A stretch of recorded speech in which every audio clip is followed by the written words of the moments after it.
1945년 8월 15일 일본이 연합군에게 무조건 항복을 선언하던 날 한반도에서는 광복의 환호 소리가 넘쳐올랐다.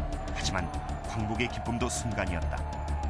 38도선을 경비로 북한에 진주한 소련군은 한반도 적화를 위한 공산화 정책을 폈고 남한에 진주한 미군은 군정을 실시했다. 이러한 정국 속의 서울 덕수궁에서는 신탁 통치 문제를 다루기 위해 미소 공동위원회가 개최됐지만 아무런 소득도 없이 결렬되자 미국은 한반도 문제를 유엔 총회에 상정했다. 공산 세력들의 끈질긴 선거 방해 책동 속에서도 한국 최초로 자유민주 총선거가 실시되어 대한민국 정부가 수립되자 북한은 그들 각본대로 서둘러 공산 정권을 수립함으로써 6.25 전쟁이 발발하게 된 원인이 됐다. 대한민국 정부 수립과 함께 국군도 탄생했다. 북한군의 심상치 않은 무력 도발에도 불구하고 미국은 주한미군을 철수시켰고 또한 미국의 극동 방위선에서도 한국을 제외시킴으로써 북한은 남침 준비에 더욱 박차를 가했다.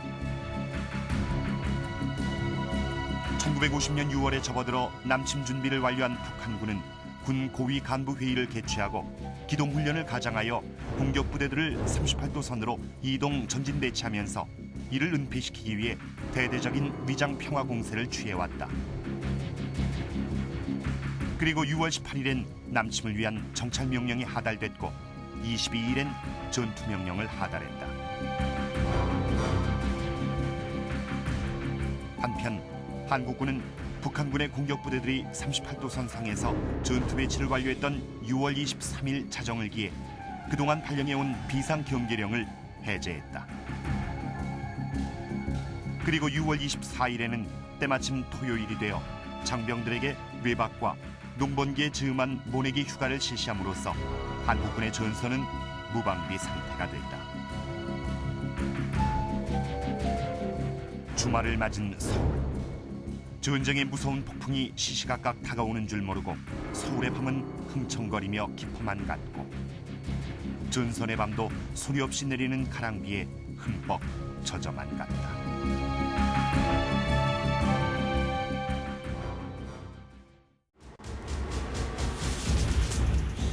(1950년 6월 25일) 일요일 새벽 4시 북한군에게 남침 공격 개시 암호인 폭풍이 떨어졌다.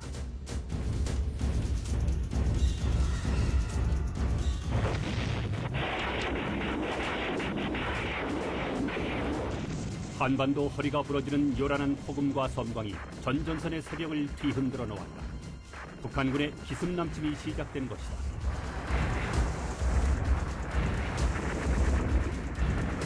북한군은 공격 준비 사격에 이어 소련제 T-34 전차를 앞세우고 서부전선 옹진 반도로부터 동해안의 주문진에 이르기까지 38도선 전역에 걸쳐 일거에 쳐내려왔다.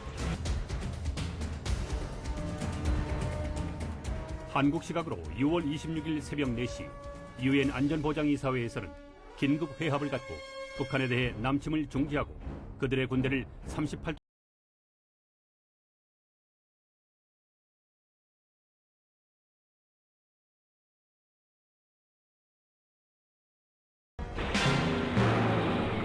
그러나 북한군은 의정부 방어선을 돌파하고 6월 27일 오후부터는 서울로 집중 공격해왔고 한국군은 미아리 일대에서 북한군의 서울 진입을 막기 위해 사력을 다해 싸웠지만 결국 개전 3일 만인 6월 28일 오전 북한군은 서울을 점령했다.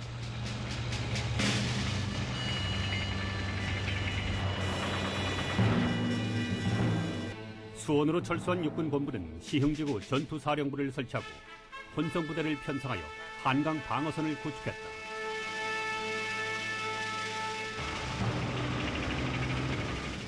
북한군이 서울을 점령할 시각 유엔 안전보장이사회에서는 제2차 회합을 갖고 한국에 대한 군사 원조안을 결의했다. 이에 따라 미국 극동군 사령관인 맥어더 장군은 6월 29일 한강 방어선을 시찰하고 미군의 참전에 따른 작전을 구상했다. 서울을 점령한 북한군은 한강 간선 철교를 수리한 다음 7월 3일 탱크를 앞세우고 한강 도하에 성공함으로써 한강 방어선은 붕괴됐고 한국군은 후퇴길에 올라야만 했다. 그리고 후퇴하는 국군을 따라 피난민들은 정든 고향을 등지고 남으로 무거운 발길을 재촉해야 했다.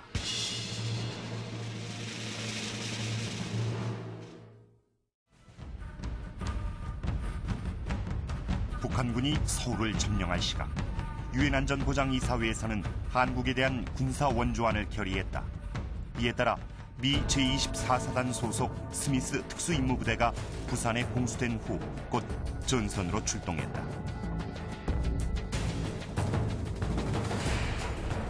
오산 북방 준미령 일대에서 방어 진지를 구축한 스미스 대대는 1950년 7월 5일 북한군과 처음으로 맞붙어 싸웠다. 그러나 열세한 병력과 빈약한 무기로 전차를 앞세운 북한군의 공격을 막아내기는 역부족이었다. 7월 말이 되자 북한군은 한반도의 95%를 점령했고 아군은 8월 초순경 총 연장 240km의 낙동강 방어선을 구축했다.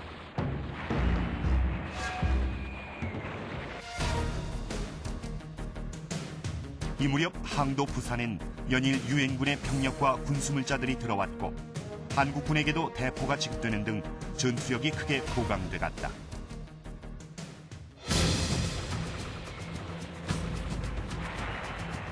한편 전열을 가다듬은 북한군은 낙동강 방어선을 돌파하기 위해 전 전선에 걸쳐 8월 총공세를 취해왔다. 특히 북한군 주력 부대는 대구 점령을 목표로 낙동강을 건너 다부동 일대로 쳐들어왔다. 이에 맞선 아군은 외관 서북방에 집결 중인 북한군을 섬멸하기 위해 융단 폭격을 실시하는 등 필사적인 방어전 끝에 큰 창피를 안겨주었다. 8월과 9월에 걸쳐 계속됐던 다부동지구 전투는 한때 북한군이 대구 북방 803까지 침투해왔지만 아군은 이들을 완전 섬멸, 전세를 만회하는 데 성공했다. 동부전선의 기계 안강 지역과 포항 지역에서도 북한군의 8월 총공세가 실시됐다. 한 달이 넘도록 대접전이 벌어졌던 포항지구 전투에서는 수많은 학생들이 학도의용군으로 전투에 참가했다. 조국을 위해 못다 핀 꽃송이처럼 숨져간 수많은 학생들.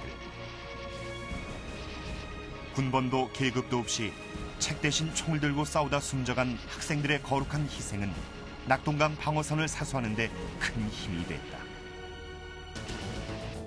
여기는 영천. 다부동 전투에서 실패한 북한군은 다시 영천 방면으로 총공세를 취해왔다.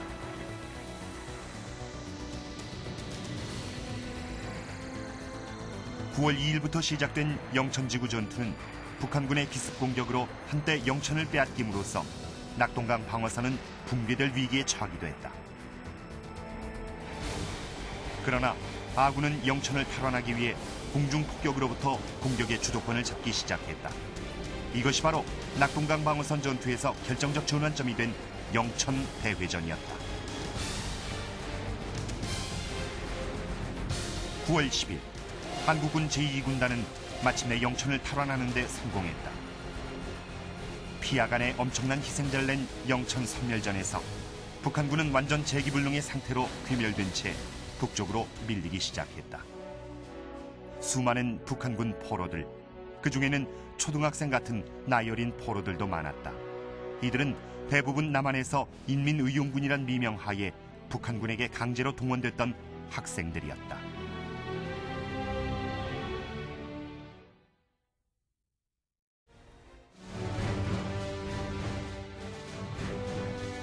유엔군 사령관에 임명됐던 메가더 장군은 인천 상륙작전을 위해 미 제10군단을 창설하고 7만 5천여 명의 지상군과 261척의 함선을 동원했다. 9월 15일로 결정된 상륙작전의 첫 번째 공격 목표는 월미도였다.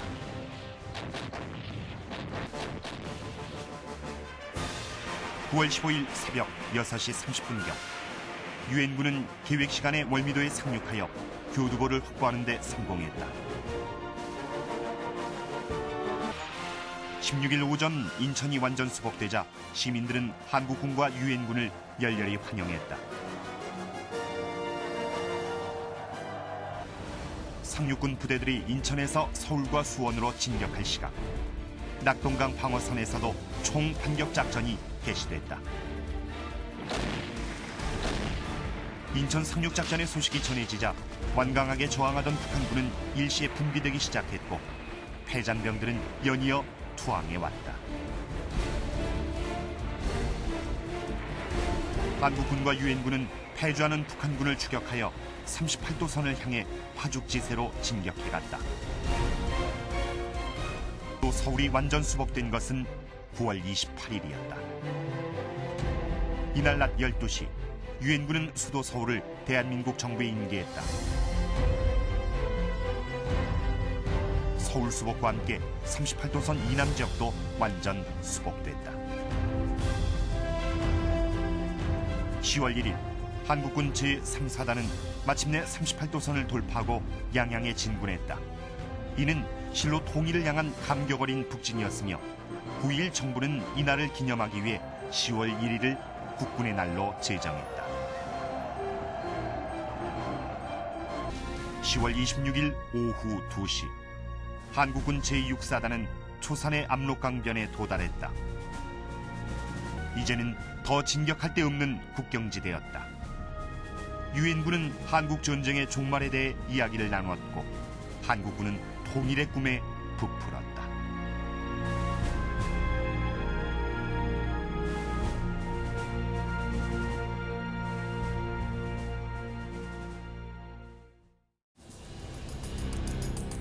여기는 중국의 수도 북경.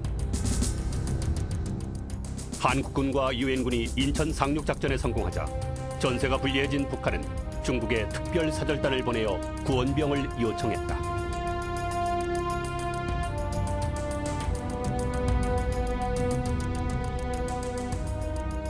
이에 앞서 중국은 북한군이 대전을 점령할 무렵 이미 만주 일대에 대규모의 병력을 이동 배치한 후 군사훈련을 실시하고 있었다.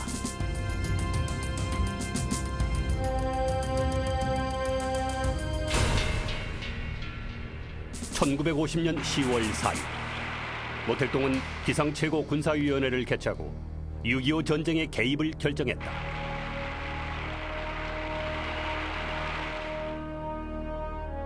한국군과 유엔군이 평양을 탈환했던 10월 19일 중공군은 항미 원조의 기치 아래 압록강을 건너기 시작했다.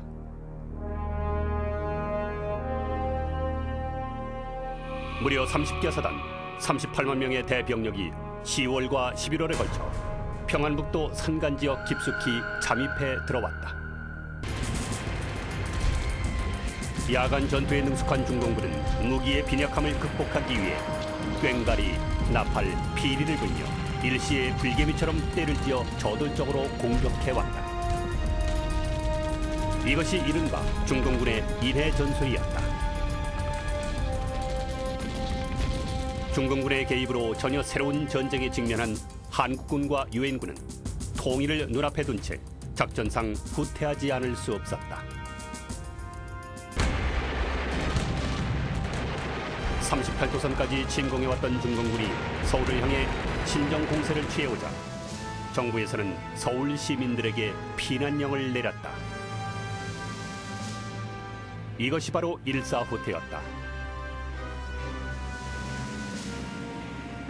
37도선 부근까지 밀렸던 한국군과 유엔군은 전열을 가다듬고 1951년 1월 25일 재반격 작전을 개시했다.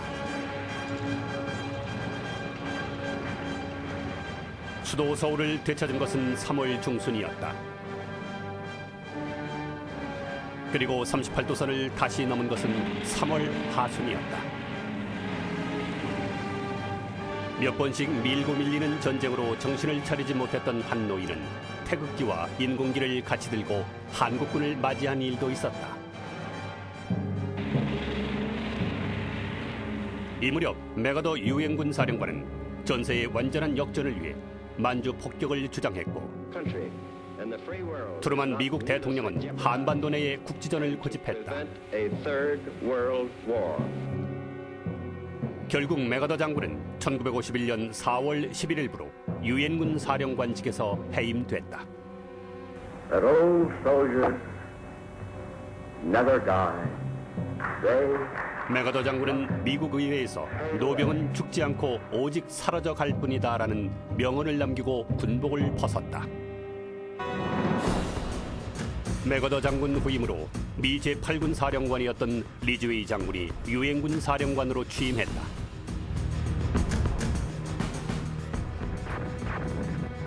리즈웨이 장군은 중공군의 인해 전술에 맞서 지역의 확보보다는 우세한 화력과 기동력으로 적을 완전 경멸한다는 작전 방침을 내세움으로써 6.25 전쟁은 새로운 양상으로 전개되기 시작했다.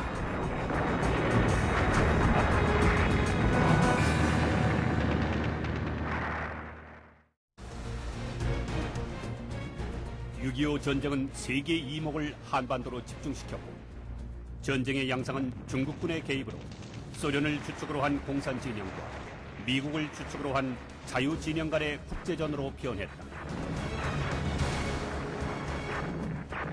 1951년 봄 38도선 이북으로 밀려났던 공산군 측은 춘계 공세를 취해왔다. 이로써 쌍방간은 38도선 일대에서 서로 밀고 밀리는 치열한 공방전을 전개하게 됐다. 이 전투를 통해 쌍방은 군사적인 힘으로 상대방을 더 이상 굴복시킬 수 없다는 것을 깨닫게 될 무렵 휴전 협상의 신호가 소련으로부터 나왔다. 1951년 6월 23일 소련의 유엔 대표 말리크는 미국의 라디오 방송을 통해 38도선을 군사 분계선으로 하는 휴전을 제의해왔다. 휴전은 유엔군 측도 바라는 바였다. 따라서 1953년 7월 27일 오전 10시 판문점에서 유엔군 측을 대표하는 미군의 해리슨 제독과 공산군 측을 대표하는 북한군의 남일이 휴전협정을 초인했다.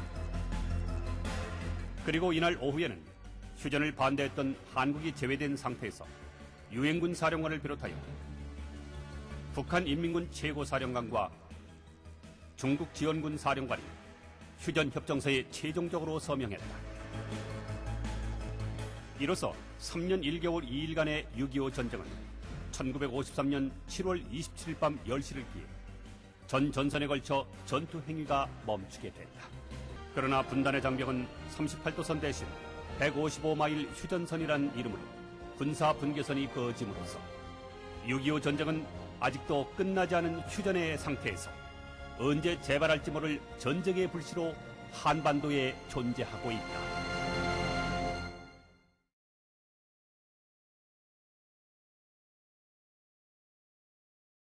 아니 부대 정도 바빠 죽겠는데 왜 이런 걸 우리한테 시키지? 아 예산도 부족하고 시간도 없고 다음 달에 연대할 수도 있는데 아 그리고 8월달 창설됐으면 8월달에 사면 되는 거 아닌가? 참 이거 어이가 없네. 바쁘니까 그냥 가야겠다. 이제 얘 부대가 문제는 가서 물으면 이런 얘기를 하는 거야. 아 우리 부대 운영도 뭐 전투력 측정도 받아야 되고 뭐 장비 지휘 검증을 받아야 되고 전투 진지 공사도 해야 되는 즉 우리가 할 일도 많은데 할 일도 많다. 할 일도 많은데 왜 유해 발굴 해야 되느냐고 이러한 반문하는 간부나 또는 일부 병사가 없지 않아 있다는 사실입니다. 정말 이런 걸 들었을 때는 뭐랄까 피가 역류한다 할까? 아니면 뭐 무지하다 할까? 입장 바꿔 생각해서 우리가 여러분들이 유해 발굴이라고 하는데 그러니까 꼭 나무일하는 것처럼 생각하겠어요. 나무일. 근데 유해 발굴은 나무일이 아니라니까. 나무일이 아니다. 시점을 바꿔서 58년 전에 지금 우리가 전쟁 때 참여한 용사라고 봤을 경우 지금 여러분이나 나나 그때 싸우라고 지휘했던 지휘관이고 지휘자고 또 발굴 사업에 지금 참 여러분들은 그 당시 전투병으로서 여기 앉아있는 모두가 전쟁터에 싸워야 할 용사 전사였다 이거야. 지금 우리가 우리를 찾는 거야. 우리를 우리를 찾는 것이지 남을 찾는 게 아닌데 지금 일부 부대들 간부나 병사들이 말하기를 또 생각하기를 꼭 남의 일 도와주는 것처럼 생각하니까 도와주는 게 아니라니까. 내가 내 뼈를 찾는 거예요. 내가 내 전우를 찾는 거고, 내가 내 쥐관을 찾는 거고, 내가 내 부활을 찾는 거다 이게. 이거 정말 큰 병이야. 우리가 말하길 역사는 과거미 현재고 미래를 보장하기 위한 국가적 프로젝트라 역사라 그러는데, 우리도 말로는 5,000년 역사를 갖고 있다 그래. 그 지금 아니면 독도 문제 하나 해결 못 하고 있잖아. 아니 말로 현대사의 가장 큰 비극이라는 6.25 전생사조차도 일부 몰집각한 학자들이 무슨 뭐 민족 해방 전쟁이었느니, 또는 뭐 우리와 미군이 어떻게 해가지고 북으로 올라간 북침이었다는 등 이러한 정말 이미 러시아의 과거 문서가 러시아가 개방이 되면서 극비리에 스탈린과 김일성이 간에 체결됐던 모든 문서가 공개가 되면서 정말 스탈린과 김일성이가 공산 독재를 이 아시아권에 실현하기 위해서 저질른 만행이라는 것은 우리가 밝혀진 것이 아니라 그들을 통해서 밝혀졌는데도 아직도 일부 그와 같은 현대사조차도 우리가 정립을 못 해놓고, 아니 말로 독도 문제 해결하겠냐 이게야. 근본적으로 우리 국민들 여러분들의 의식이 바뀌어야 된다는 거지. 이건 나무 문제가 아니오. 나야 나를 찾는 거고, 내 지간을 찾는 거고, 내 전우를 찾는 거라니까. 왜 자꾸 무슨 뭐 안 해도 되는 또는 부가적인 업무인 것처럼, 그냥 뭐 도와주는 지원하는 것처럼. 아니다 이게야. 여러분 자식이 죽었어. 내 전우가 죽었어. 지금 당장 여러분 전우가 여기서 무슨 뭐 사기가 다 죽었다든가 교통사고 나서 죽었다든가, 여러분 모든 일 제껴놓고 그거 뒤처리 하잖아. 그거나 이거나 뭐가 다르냐 이 말이야. 다른 게 아니거든. 이러한 근본적인 문제부터 여러분이 이 유해 발굴을 통해서 해결해야 된다는 겁니다. 유해 발굴 사업은 작업이 아니야. 지원하는 게 아니라고. 나를 지키고 나를 찾는 거고, 미래의 나를 보장하는 것이고, 그러한 것이 하나하나 쌓여서 이 역사가 제대로 된 이제 올바른 국가 정체성을 확립하는 그러한 초석이 이것인데, 여러분들 아직도 그러한 인식을 못한다 하면 이 유해 발굴의 적극 동참함으로 인해서 그걸 빨리 찾아라. 그러면 여러분 인생은 성공한 겁니다. 아시겠습니까?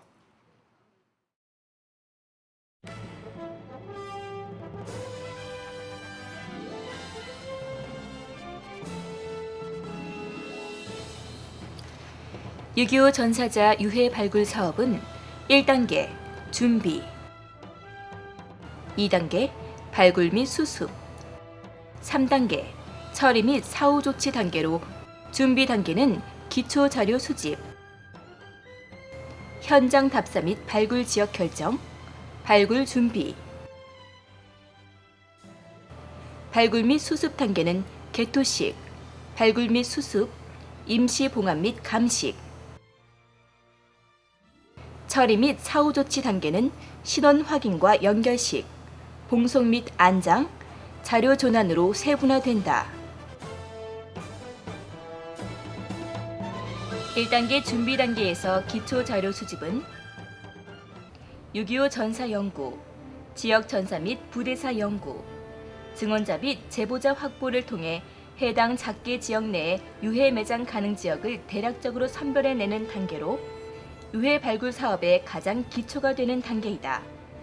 6.25 전사 연구는 군사편찬위원회, 전쟁기념관, 육군대학으로부터 관련 자료를 획득할 수 있으며 해당 작게 지역과 관련된 전사를 상세하게 연구하고 소부대 전투부터 세밀히 확인해야 한다. 이러한 연구 결과를 바탕으로 격전지 주변에 오랫동안 거주하고 계신 지역 주민과 참전 용사를 대상으로 증언 및 제보를 접수하여 전사 연구 결과의 신뢰도를 확인하고 전사에 기록되지 않은 전투 사실을 추가로 확보해야 한다. 지역에서 전투 사실을 목격했거나 전사자의 유해를 직접 매장 또는 매장하는 것을 목격한 6.25 세대는 고령으로 인한 노환, 농촌 생활 양식의 특수성으로 각종 언론 매체나 홍보 수단 등에 관심이 없기 때문에 직접 그분들의 일터인 논과 밭, 노인정, 마을 회관 등으로 탐문 활동을 다니며 접수해야 한다. 또한 유해 발굴 사업은 2000년부터 현재까지 시행되어 왔기 때문에 각 부대에 배부된 유해 소재 관련 자료집을 참고하고 국방부 발굴과와 협조하여 과거에 발굴했던 지역을 확인, 지역 선정에 참고한다. 이러한 과정을 거쳐 작게 지역 내에서 대략적인 유해 매장 가능 지역을 선별하는 것이다. 현장 답사 및 발굴 지역 결정은 전사 연구와 증언 및 제보자 확보를 통해 선정된 유해 매장 가능 지역을 직접 답사함으로써 과거 6.25 전쟁 당시 구축된 개인호 및 교통호 흔적을 확인하여 발굴 가능성과 작업 인시를 판단하는 단계로 두세 명이 조를 이루어 부대 운영을 고려 가용한 시간에 현장을 직접 답사한다.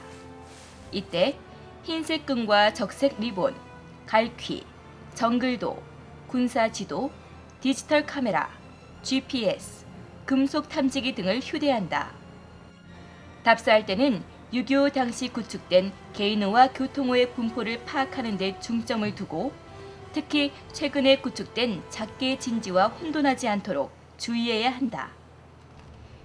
6.25 당시에는 긴박한 전투 상황과 굴토 장비의 부재로 호의 형태가 최근의 호와 상반되게 둥구스름하고 전체적인 호의 분포도 서로 간격이 일정하지 않고 오밀조밀 모여있는 것이 특징이며 특히 능선에서는 능선 중심을 기준으로 좌우 10m 어간에 전부 분포하고 고지에서는 고지 정상을 기준으로 원형 방어 형태의 분포를 보이며 이때에도 10m 어간에 분포하는 경향을 보인다. 또한 호는 한 번 굴토되었던 땅으로서 낙엽과 빗물에 의한 토사의 유입으로 매몰되어 발로 밟았을 때 푹신한 느낌이 들어 쉽게 구분이 가능하다.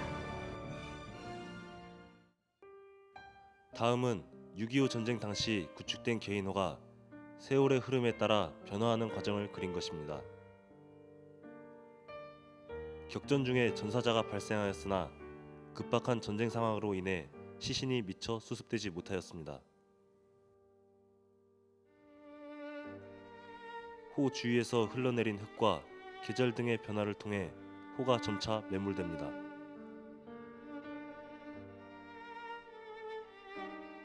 시신은 부패하여 유해만 남게 되며 착용한 피복과 장구류를 비롯한 유품 또한 부식되어 갑니다.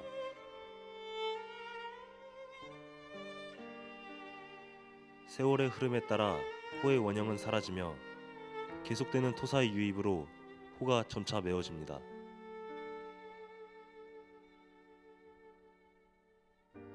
이제 당시의 호는 완전히 메워져 웅덩이의 모습만 남게 됩니다. 이 모습이 바로 현재 전사지역에서 볼 수 있는 개인호의 모습입니다.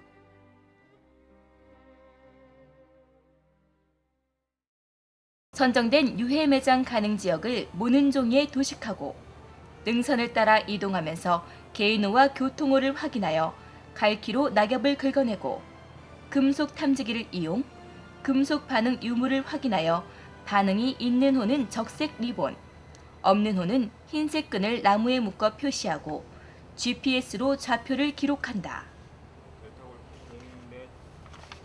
이렇게 한 지역에 대한 호의 분포가 파악되면 지역별 호 분포도를 작성, 기록, 유지한다. 또한 전사자의 유해를 직접 매장했거나 매장하는 모습을 목격 또는 제3자로부터 전해들어 유해가 매장된 위치를 알고 있다는 제보를 접수받았을 경우 제보 지역도 같이 기록, 유지한다. 위와 같은 과정을 반복하여 발굴 지역을 선정하는데 선정된 지역의 규모는 해당 부대의 발굴 계획에 따라 다음과 같은 요소를 고려하여 판단한다. 먼저 투입 병력과 기간을 고려해 대규모 발굴 부대의 경우 100명을 투입하여 한 달간 발굴을 한다고 가정하면 휴일을 제외한 발굴 가능 일수는 20일이다.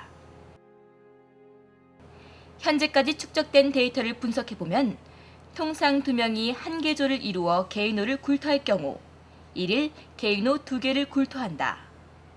그러므로 100명을 투입하면 50개 조를 편성하여 발굴할 수 있고 따라서 1일 발굴되는 개인호 수는 100개가 되며 한 달을 발굴할 시 개인호 약 2,000개가 발굴 가능한 것이다.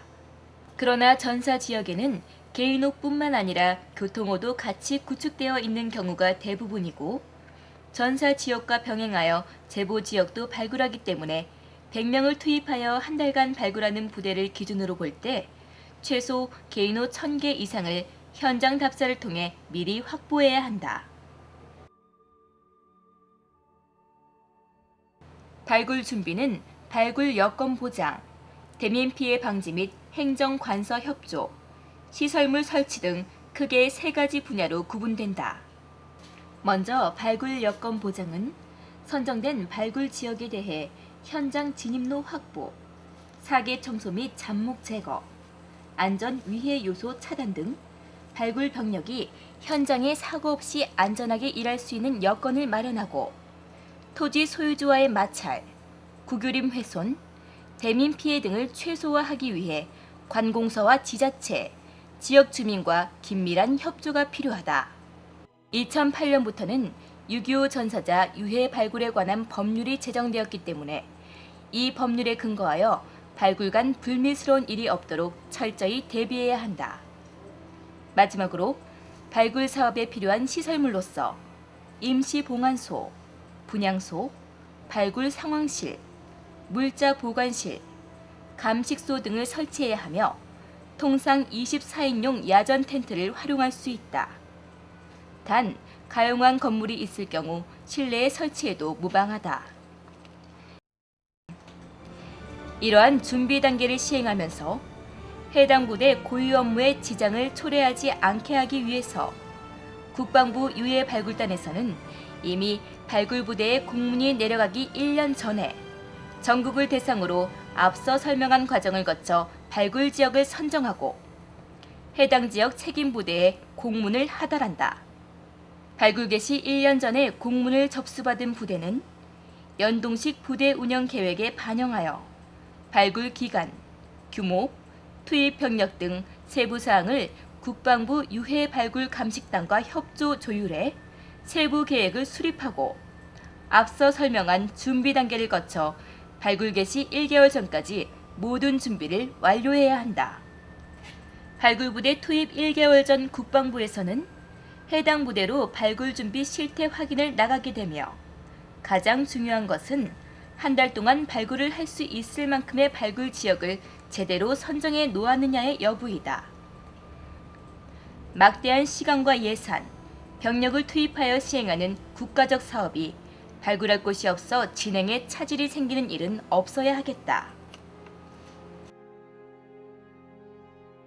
2단계 발굴 및 수습에서 개토식은 유해 발굴 사업의 시작을 알리고 그동안 이름 모를 사냐에 누워 외면받았던 호국 용사의 넋을 위로하며 유해 발굴 사업의 원활한 진행을 기원하는 행사로 지역 참전 용사 및 6.25 전쟁 당시 거주하고 있던 주민을 초청, 추가적인 제보를 접수하는 것이 주된 목적이다. 하지만 올해까지 시행된 개토식 행사는 지방 행정관서의 장과 주요 인사들에게 초점이 맞춰져 근본 취지가 퇴색되었던 게 사실이다. 발굴 수습 단계는 다음과 같은 절차를 거쳐 이루어진다.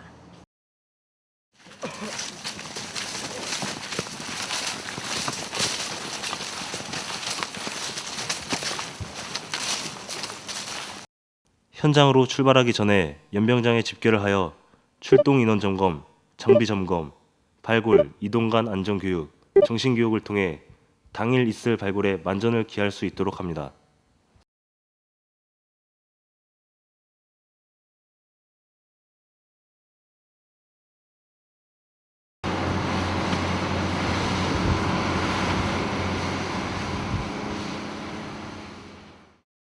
차량으로 이동 시 차량 선탑자, 운전병 정신교육, 승하차 시 질서 유지, 급경사, 급커브 지역 파악, 과속을 금지하여 안전에 유의하여 현장에 도착할 수 있게 합니다. 현장에 도착을 하면 인솔 간부는 지형, 전사 내용을 설명하고 발굴간 안전교육, 정신교육을 실시합니다. 여기 박달산은 지금 올라왔는데 이 박달산은 예전 1950년, 51년에 국군 제1사단하고 적군이 격렬하게 전투를 벌인 현장이다. 우리가 한삽 한삽 푸는 것이 우리 선배 전우님들의 넋을 위로하고 가족들 품으로 돌려보내드리는 일이니까 경건하고 좀 긴장된 마음으로 이번 유해 발굴 사업을 실시할 수 있도록 하면 좋겠습니다. 알겠습니까? 예! 소장님, 지금 우리가 위치한 곳이 헬기장인데 중대장 및 헬기장 소대장은 앞쪽 능선 쪽으로 당일 있을 발굴의 범위를 확인하고 호 위치를 지속적으로 파악을 하여 원활한 병력 배치를 통해 효율적인 발굴이 되도록 하며 전문 발굴병은 발굴 현장을 관찰하여 유해와 유품에 대한 현장 감식을 합니다.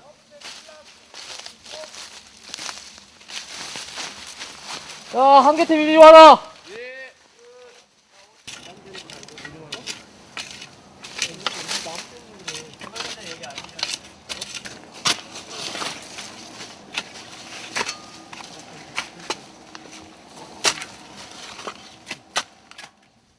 최근의 개인호는 육안으로 식별이 명확하고 호의 규격이 크며 깊이가 깊은 것이 특징입니다. 하지만 최근의 호라고 판단되는 것이라도 의심이 되는 호는 굴토를 해야 합니다.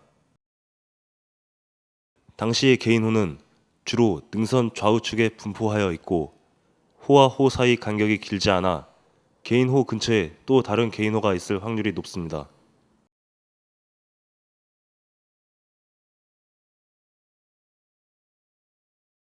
발로 밟았을 때 푹푹 들어가는 곳은 개인호로 의심을 합니다. 부엽토를 끌개로 제거를 하고 굴토 면적을 생각하여 구획을 잡고 굴토를 합니다.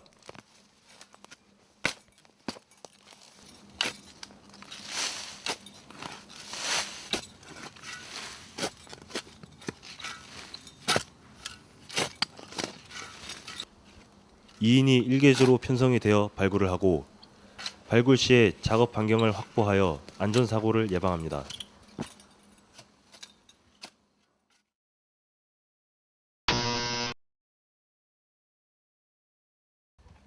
탄피 등의 유품이 나오면 한 곳에 모아두어 차후 발굴병이 수습할 수 있도록 하며 특히 특이 유품이 나올 시 즉각 보고를 합니다.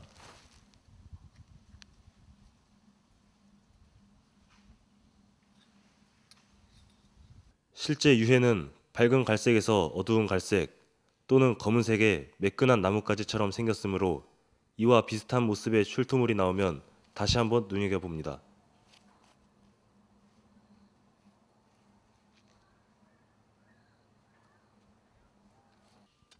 깊이는 생토층이 나올 때까지 파고 생토층이 나오면 금속 탐지기를 운용하여 마지막 확인 후 마무리합니다.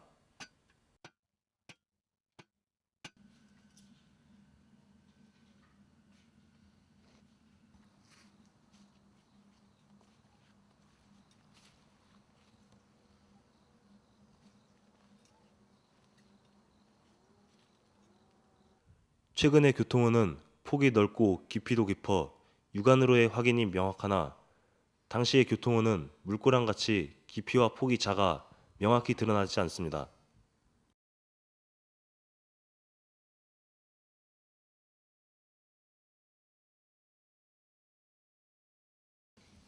개인호의 굴토 방법과 같이 드러난 교통호 흔적보다 조금 넓게 구획을 설정하고 부엽토를 제거 후 생토층까지 굴토를 합니다. 굴토가 완료되면 금속 탐지기를 운용하여 최종 확인을 합니다. 면 발굴은 주로 제보 지역에서 사용되며 넓은 지점을 효율적으로 굴토하기 위한 발굴법입니다. 발굴에 제약이 없도록 잡초 및 잡목을 제거합니다. 이때 가시나무나 알레르기 유발 나무를 주의해야 합니다. 발굴 지점을 덮고 있는 낙엽이나 부엽토층을 제거하면서 혹시나 지표에 있을지 모르는 유해나 유품을 확인합니다. 유해의 위치를 확인하는 데 도움이 되는 유품을 찾기 위해 금속 탐지기를 사용합니다. 넓은 지점을 효과적으로 발굴하기 위해 트렌치를 설정합니다. 토층을 확인할 수 있도록 각을 잡으며 한 층 한 층 출토물을 확인하며 굴토를 해나갑니다. 유해 발견 시 전문 발굴병이 투입되어 노출을 하며 유해 위치 주변 추가 굴토 범위는 전문 발굴병에 의해 정해집니다. 노출이 완료된 유해는 입관 절차를 거쳐 노제를 지내고 운구를 하게 됩니다. 발굴 도중 둥글둥글한 타원형의 녹이 쓴 출토품이 나오면 불발탄으로 의심을 하고 발굴을 중지, 주위 간부나 발굴병에게 보고를 합니다.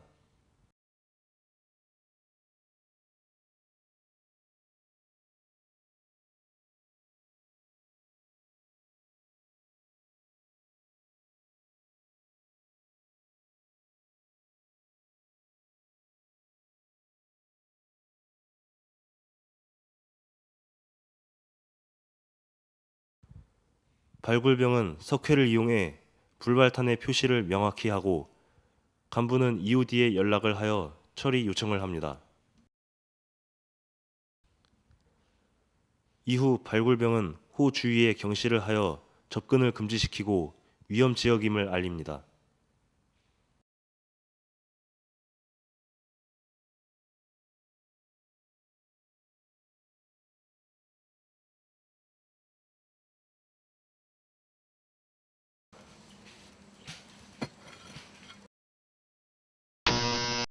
곡괭이 등을 이용한 과격한 발굴은 불발탄의 폭발 위험과 중요 유품, 유해의 손상을 야기하므로 절대 금지하여야 합니다.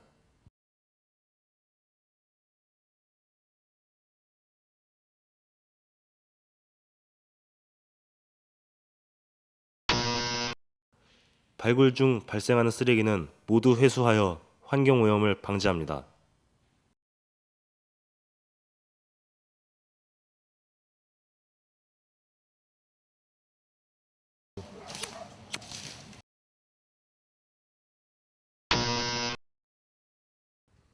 라이터, 담배 등의 화기류는 사전에 회수를 하여 산불을 예방합니다.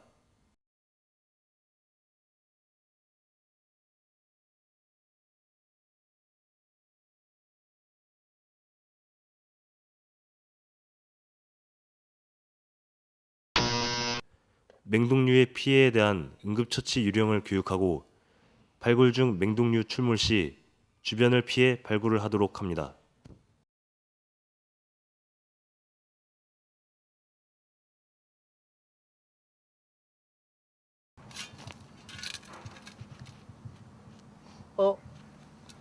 유해 발견됐습니다. 유해로 추정되는 출토물이 나오면 즉시 주위 간부나 전문 발굴병에게 알립니다.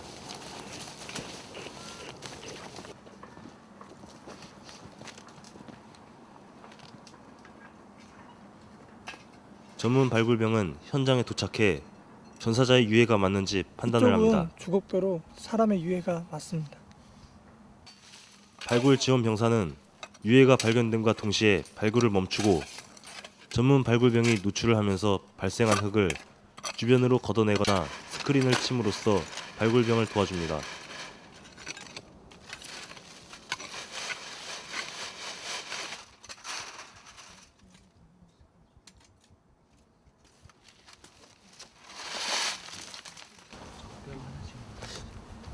이거 나도 한번 해보자. 이거 어떻게 하면 되냐?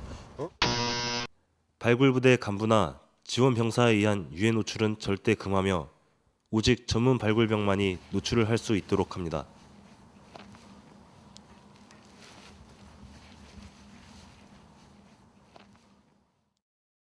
유해 노출이 완료되면 발굴병은 사진, 차트 등으로 기록을 하고 유해를 수습하여 관을 싸게 됩니다.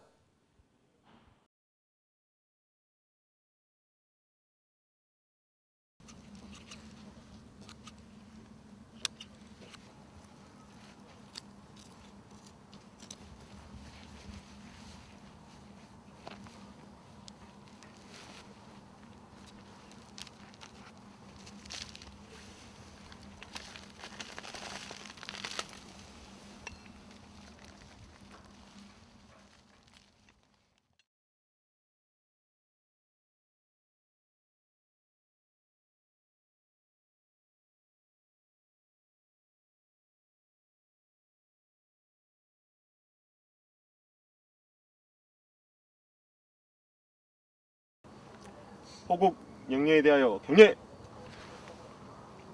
발굴부대는 복장이 갖춰진 응구병과 노제용품, 앰뷸런스를 준비하여 유해 운구에 차질이 없도록 합니다. 차렷! 경례!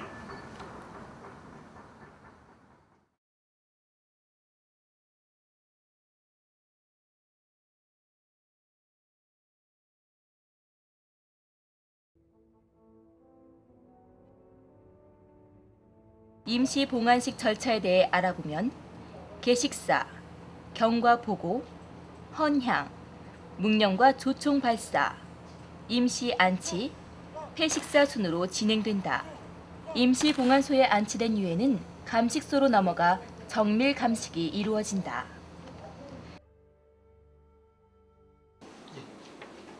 발굴이 종료된 유해가 임시 봉안소를 통해서 저희 감식소로 이송이 되게 되겠습니다. 저희 감식소에서는 먼저 세척 작업을 시행합니다. 세척 작업은 주로 유해와 유품에 대해서 세척을 시행하는데, 유해의 경우 유해의 상태가 좋은 경우에는 붓으로 시행을 하고, 유해의 상태가 나쁠 경우에는 아세톤과 증류수로 시행을 하게 되겠습니다. 유품은 주로 초음파 세척기를 통해서 세척을 하게 되겠습니다. 세척이 끝난 유해와 유품은 저희 감식소 내부로 들어와서 첫 번째 개체 분류 작업과 유해 복원 작업을 시행하게 됩니다. 복원 작업이 끝난 유해는 행태학적인 감식을 시행하게 되는데, 행태학적인 감식은 주로 연령과 성별, 인종에 대해서 감식을 시행하게 되겠습니다. 유품의 경우에는 주로 피하 판정과 개인 식별에 대해서 정밀한 감식을 시행하게 되겠습니다. 유해의 정밀 감식이 끝나고 유품의 감식이 끝난 후에는 이를 모두 사진 촬영하게 되겠습니다. 사진 촬영이 끝난 유해와 유품은 유전자 검사를 위해서 DNA 시료를 채취하게 되겠습니다. 유품의 경우에는 추후 보관을 위해서 진공 포장을 시행하게 되겠으며, 유해의 경우에는 피하 판정에 따라 적군과 아군으로 나뉘어져서 입관을 시행하게 되겠습니다. 3단계 처리 사후 조치 단계에서는 신원 확인, 연결식, 봉송 및 안장, 자료 조난, 발굴 현장 복원 등이 이루어지며, 특히 발굴 부대가 중점을 두어야 할 부분은 발굴 현장 복원이다. 발굴 현장을 복원하지 않고 그대로 방치할 경우 산림 훼손 및 환경 오염, 대민 피해, 민원 발생의 원인이 되며, 실제로 지난 8년간 유해 발굴 사업을 진행하면서 이러한 문제점이 자주 부각되어 왔다. 따라서 발굴 부대는 숭고한 국가적 사업이 일부의 무관심으로 퇴색되는 일이 없도록 세심한 관심이 필요하겠다. 우리가 야전부대와 현재 우리 발굴단과 가장 큰 견해 차이를 갖고 있는 것이 크게 두 가지인데, 우선 첫 번째 하나는 발굴 지역을 어떻게 선정하느냐 하는 절차상의 문제로서, 이것은 이제 우리가 벌써 X-1년 즉 1년 전에 계획을 내려주고 예하부대 보고 발굴 지역을 선정하라고 이야기는 했지만, 우리가 발굴 준비 실태를 점검 나가서 보면 그러한 것들을 이행하는 부대가 전혀 없다. 우리가 그때 가서서 내가 발굴한 부대고 내가 1개월간 발굴을 하고 어느 지역을 발굴하는구나, 이것을 안다는 것이지. 이렇게 되면은 실제 우리가 한 달간 발굴하는 것 중에 준비 기간으로 1주간 보내버리고 한 2주 발굴하고 또 마지막 1주는 발굴 지역에 대한 복구 사업 등을 하게 되면 실제 한 달이지만 발굴 기간 2주밖에 안 된다는 겁니다. 이게 가장 큰 문제인데, 그러면 그것을 어떻게 해야 되느냐? 중요한 것은 계획을 접수하자마자 제일 먼저 첫째, 전사를 연구해서 어느 지역에서 전투를 했느냐, 이것을 예부대가 벌써 발굴 1년 전에 전사 연구를 끝내야 된다. 그럼 어느 걸 가지고 하느냐? 이것은 지역 전사라든지 문화원 같은 데 가서 한다든가 아니면 육군대역이나 가용한 교육기관을 통해서 전사책을 읽어서 자기 지역에 대해서 자기가 알아야지 누가 아느냐 이거야. 이걸 뭐 발굴도 안 보고 알려달라, 이건 넌센스다. 자기들이 자기 지역을 알아야 된다. 전사 지역을 알아야 된다. 두 번째는 이 지역에 대한 답사를 해라. 답사를 실제 올라가서 전투 흔적이 있느냐 없느냐. 이 흔적을 찾아내는 어렵지가 않다. 왜냐? 6.25 때 전투 지역은 결국은 전부 다 능선상 또는 고지에서 전투를 했기 때문에 능선이나 고지에 가서 많이도 안 내려간다 이게. 5m 이내에 모든 교통호 또는 개인의 흔적이 남아있고, 결정적으로 지금의 호나 개인호는 규격이 네모가 윤곽이 확실하다든가 또 명확하게 대규모를 굴퇴했다든가 크게 딱 우리가 육안 식별이 가능하지만 6.25 때 것은 50여 년이 지났기 때문에 사실 가서 낙엽이 쌓여 있는데 땅이라는 조건이 한번 파버리면은 전부 다 낙엽이 쌓이고 그곳에 물이 교이고 또 부패하게 되고 이렇게 됨으로 인해서 우리가 보기에 50년 지나서 흔적이 없을 것 같지만 둥글스름하게 낙엽이 주로 이렇게 보면 모여 있고, 또 6.25 때는 혼자 싸우는 것이 아니라 집단으로 소대 또는 중대 단위가 싸웠기 때문에 그 능선상이 바로 옆에 보면은 한 5m 간격, 10m 간격으로 둥글스름하게 이렇게 낙엽이 모여 있는 것을 발로 밟아보면 들어간다든가 탐침복으로 질러보면은 쉽게 구별할 수 있다는 거예요. 그러한 능선이나 고지를 상대는 답사를 해야 된다. 근데 이렇게 해서 신뢰도를 높이기 위해서 제보자를 확보하는 거지.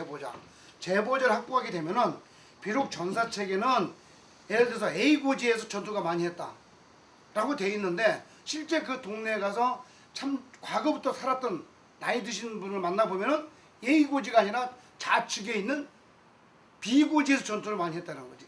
이러한 실태, 이러한 것들을 사전에 분석을 해서 금속 탐지기를 이용해 가지고 총 호가 몇 개 정도가 있느냐를 전부 다 모눈 중에다 아니면 1도5만 지도에다가 도식화가 돼야 된다는 거야. 이렇게 해서 우리가 적어도 100명을 투입해서 1개사단이 한 달 동안 작업한다고 하면 호가 몇 개가 만들어져야 되느냐. 호가 적어도 1000개, 호가 적어도 1000개 정도는 식별이 돼야 한 달간 작업을 하는데, 우리가 가서 보면은 기껏해야 호 한 20개 찾아놓고, 아니면 제보자가 뭐 밭갈이 하다 거기서 유해가 나왔다니까 그거 묻어놓은 거 하나 이렇게 하는 거 준비 끝. 이건 아니다라는 거야. 아니다라는 거야. 아니다라는 거야.